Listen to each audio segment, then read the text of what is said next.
CM Revanth రెడ్డికి బండి సంజయ్ బహిరంగ లేఖ రాశారు. మిడ్మానేరు బాధితుల సమస్యలపై లేఖలో ప్రస్తావించారు. బాధితులకు 5,04,000 చొప్పున పరిహారం చెల్లించాలని కోరారు బండి.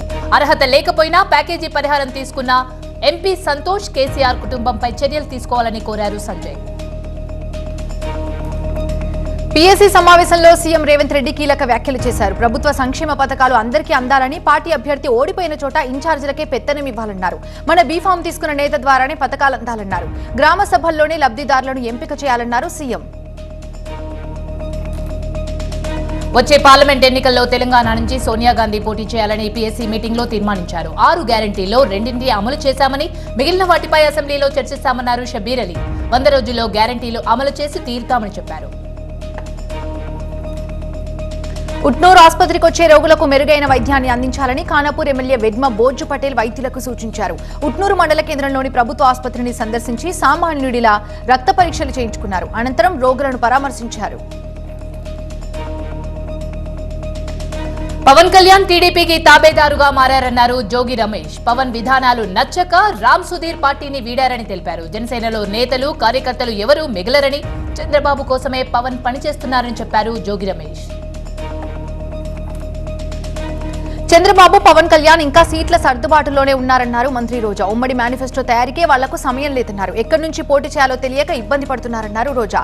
వాళ్లు తమ గురించి మీడియాలో కథనాలు రాయిస్తున్నారని, ఇది జబర్దస్త్ను మించిన కామెడీలా ఉందన్నారు రోజా. వచ్చే ఎన్నికల్లో తాను పోటీ చేయడం ఖాయమన్నారు ఆమె. చంద్రబాబు, పవన్ కళ్యాణ్ మధ్య గ్యాప్ ఉందన్నారు ఏపీ డిప్యూటీ సీఎం కొట్టు సత్యనారాయణ. అందుకే పవన్ కళ్యాణ్ ఇంటికెళ్లిన చంద్రబాబు వెళ్లారని తెలిపారు. అయితే 2 పార్టీల మధ్య సీట్ల పంచాయతీ కొలిక్కి రావడం లేదన్నారు. టీడీపీ, జనసేన మధ్య పొత్తు బీటలు వారుతుందని చెప్పారు. టీడీపీ జనసేన పొత్తుపై మాజీ మంత్రి, YCP MLA Vellampalli Srinivas fire అయ్యారు. వైసీపీ విముక్తి కాదు, చంద్రబాబు, పవన్లను ఈ ఎన్నికల్లో ప్రజలు ఏపీ నుండి విముక్తి చేస్తారని విమర్శించారు. చంద్రబాబు, పవన్ కళ్యాణ్ కలిసి దిక్కుమాలిన రాజకీయాలు చేస్తున్నారని విమర్శించారు వెల్లంపల్లి. ఎవరెన్ని రకాలుగా పొత్తులతో వచ్చినా గెలుపు వైసీపీదే అన్నారు. ఏపీలో ఆరోగ్యశ్రీ పరిమితి 25 లక్షలకు పెంచారు. కొత్త కార్డుల పంపిణీకి సర్వం సిద్ధం చేశారు. కొత్త మార్గదర్శకాలపై సీఎం దిశానిర్దేశం చేశారు. ఆరోగ్యశ్రీ పథకంలో విప్లవాత్మక మార్పులు తెచ్చామన్నారు సీఎం. గుంటూరు జిల్లా పొన్నూరు శ్రీలక్ష్మి శ్రీనివాస వే బ్రిడ్జ్ లో ధాన్యం తూకంలో అవకతవకలు జరుగుతున్నాయని రైతులు ఆందోళనకు దిగారు. దీంతో తూనికల కొలతల శాఖ అధికారులు, పోలీసులు వేయింగ్ మిషన్ ని పరిశీలిస్తున్నారు. గుంటూరు కలెక్టరేట్ ఎదుట విద్యార్థి, యువజన సంఘాలు ఆందోళన నిర్వహించాయి. ప్రభుత్వ ఉద్యోగాల నోటిఫికేషన్ జాప్యంలో వేల మంది ఉద్యోగ అవకాశాలు కోల్పోతున్నారని తెలుగు యువ జిల్లా అధ్యక్షుడు రావిపాటి సాయి, గ్రూప్స్ పరీక్షలకు హాజరయ్యే నిరుద్యోగుల వయోపరిమితి పెంచాలని ఆయన డిమాండ్ చేశారు.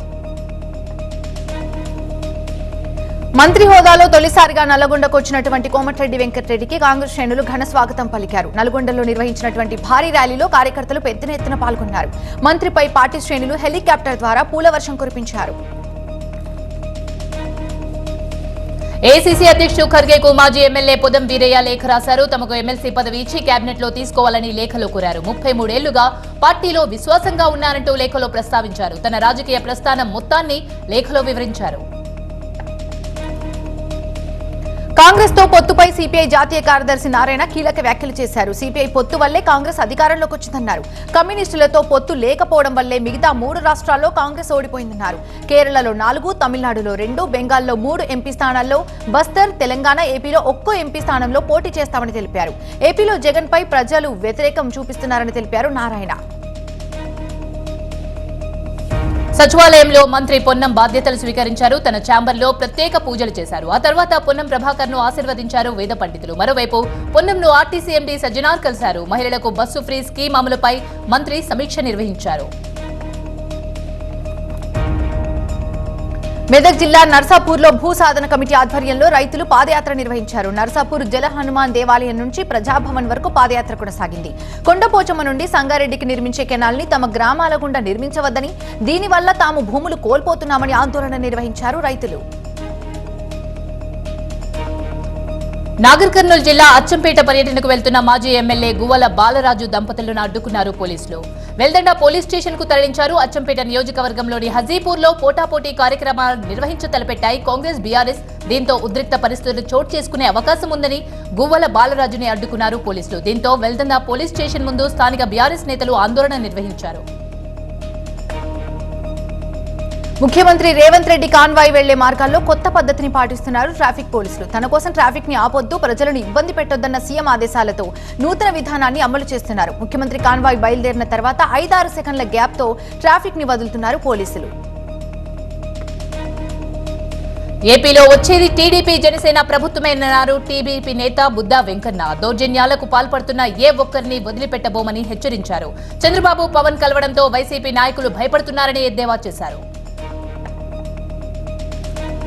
జగన్ సర్కార్ ప్రజలపై అదనపు విద్యుత్ ఛార్జీల రూపంలో 3,000 కోట్ల రూపాయల భారం మోపిందని బీజేపీ ఆరోపించింది. దీన్ని వ్యతిరేకిస్తూ కదిరిలో బీజేపీ ఉపాధ్యక్షుడు విష్ణువర్ధన్ రెడ్డి ఆధ్వర్యంలో ఆందోళన చేపట్టింది. వెంటనే అదనపు ఛార్జీలను వెనక్కి తీసుకోవాలని విష్ణువర్ధన్ రెడ్డి డిమాండ్ చేశారు. మేడిగడ్డ ప్రాజెక్టుపై మంత్రి ఉత్తమ్ సమీక్ష నిర్వహించారు. ఎల్ఎన్టీ ప్రతినిధులపై మంత్రి ఉత్తమ్ ఆగ్రహం వ్యక్తం చేశారు. ప్రాజెక్టు నిర్మాణంలో నాసిరకం పనులపై మండిపడ్డారు. తమ ప్రమేయం లేదని తప్పించుకోవాలని చూస్తే ఊరుకోబోమన్నారు ఉత్తమ్. బాధ్యులు ఎవరిని వదిలిపెట్టేది లేదని పూర్తిస్థాయి నివేదిక ఇవ్వాలని అధికారులను ఆదేశించారు. అన్నారం, సుందిలా ప్రాజెక్టు ఏజెన్సీలను పిలిచి మాట్లాడాలని అధికారులను ఆదేశించారు మంత్రి. పాలేరు నియోజకవర్గ సమస్యలు, అభివృద్ధి కార్యక్రమాలపై ఖమ్మం కలెక్టరేట్లో అధికారులతో సమీక్ష నిర్వహించారు మంత్రి పొంగులేటి. సాగునీరు, తాగునీరు, రోడ్లు వంటి సమస్యలపై అధికారులు సరైన సమాచారం ఇవ్వకపోవడంతో ఆగ్రహం వ్యక్తం చేశారు మంత్రి పొంగులేటి.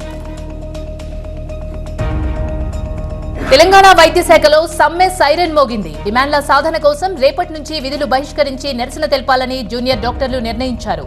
తమ సమస్యలు పరిష్కారం అయ్యేంత వరకు సమ్మె చేస్తామంటున్నారు జూడాలు. నంద్యాల జిల్లా ఆత్మకూరు పట్టణంలో సిఐటియు ఆధ్వర్యంలో అంగన్వాడీలు నిరసన వ్యక్తం చేశారు. ఆర్డీఓ ఆఫీస్ ముట్టడించి ఆందోళన వ్యక్తం చేశారు. అంగన్వాడీ టీచర్లకు సంఘీభావం తెలిపారు. శ్రీశైలం మాజీ ఎమ్మెల్యే బుడ్డ రాజశేఖర్ రెడ్డి తమ ప్రభుత్వం అధికారంలోకి వచ్చిన వెంటనే అంగన్వాడీలకి న్యాయమైన డిమాండ్లను తీరుస్తామని తెలిపారు ఆయన. అంగన్వాడీల సమ్మెకు ఏపీ కాంగ్రెస్ పీసీసీ అధ్యక్షుడు గిడుగు రుద్రరాజు సంఘీభావం తెలిపారు. సమ్మె చేస్తున్న అంగన్వాడీల శిబిరం దగ్గరకు చేరుకొని వారి సమస్యల్ని అడిగి తెలుసుకున్నారు. ప్రభుత్వం తమపై వివక్ష చూపిస్తోందని, పాదయాత్ర సమయంలో సీఎం జగన్ తమకు ఇచ్చిన హామీ నెరవేర్చలేదని వాపోయారు అంగన్వాడీలు.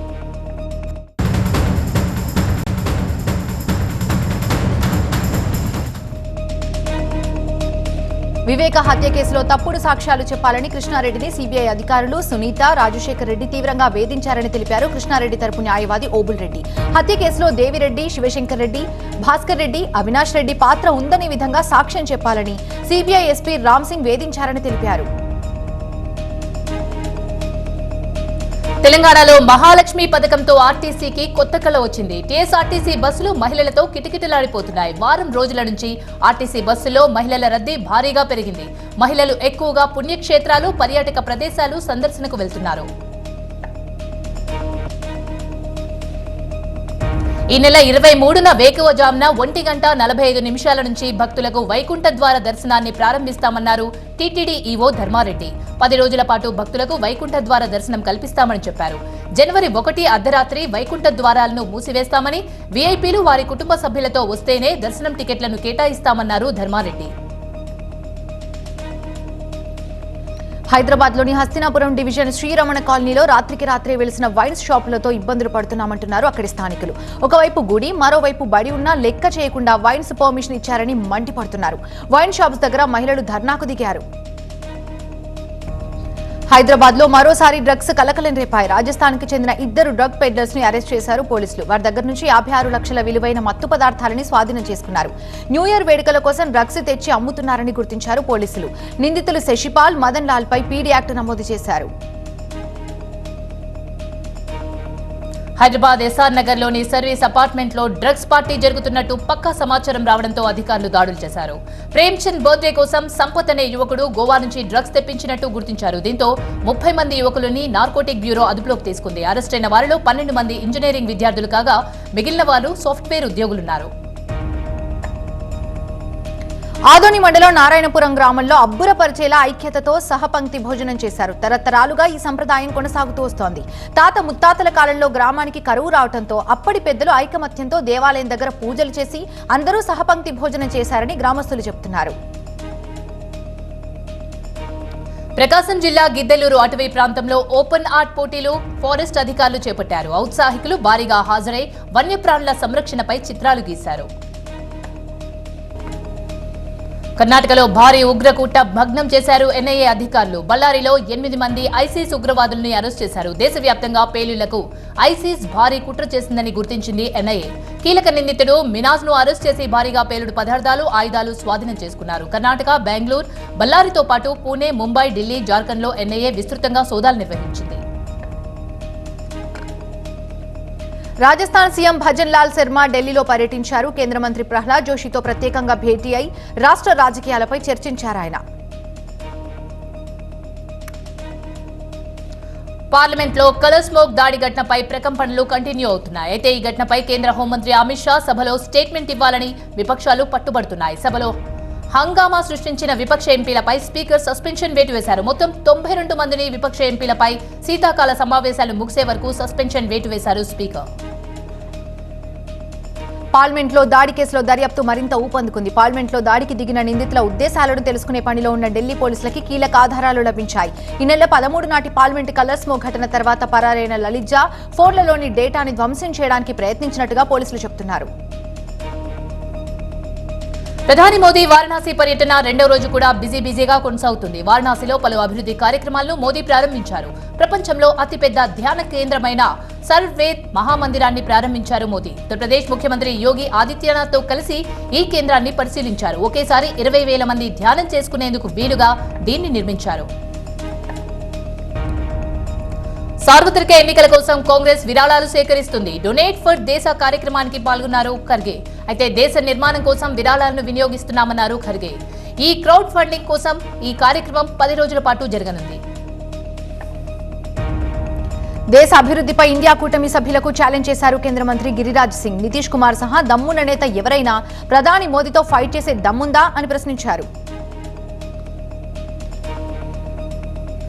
కేరళ గవర్నర్ ఆరిఫ్ మహ్మద్ ఖాన్ కోజికోడ్లో పర్యటించారు. ప్రజలను కలిసి వారి సమస్యలు అడిగి తెలుసుకున్నారు. ఈ సందర్భంగా ఎస్ఎం స్ట్రీట్ లో జనం భారీగా తరలివచ్చారు.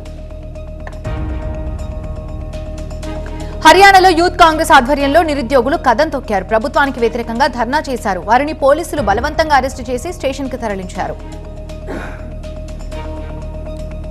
తమిళనాడులో వరదల బీభత్సం కంటిన్యూ అవుతుంది. దక్షిణ తమిళనాడులో వరదల తీవ్రత మరింత పెరిగింది. తుత్తుకూడిలో పరిస్థితి దారుణంగా ఉంది. రైల్వే స్టేషన్లోకి వరద నీరు చేరింది. దీంతో రైళ్ల రాకపోకలు నిలిచిపోయాయి. తుత్తుకూడి రైల్వే స్టేషన్లో 500 మంది ప్రయాణికులు చిక్కుకున్నారు. ఛత్తీస్గఢ్లోని దంతెవాడ జిల్లాలో మావోయిస్టులు రెచ్చిపోయారు. బచేలి పోలీస్ స్టేషన్ పరిధిలోని ఐరన్ ఓర్ మైన్స్ లో పంప్ హౌస్ ని, ట్రాన్స్ఫార్మర్స్ ని తగలపెట్టారు. ఈ ఘటనలో కోట్ల రూపాయల ఆస్తి నష్టం జరిగింది. ఘటనా స్థలంలో పోస్టర్స్, బ్యానర్స్ ని వదిలి వెళ్లారు మావోయిస్టులు. ఈ నెల 22న జరిగే భారత్ బంద్ కి సహకరించాలని పోస్టర్లు వేశారు.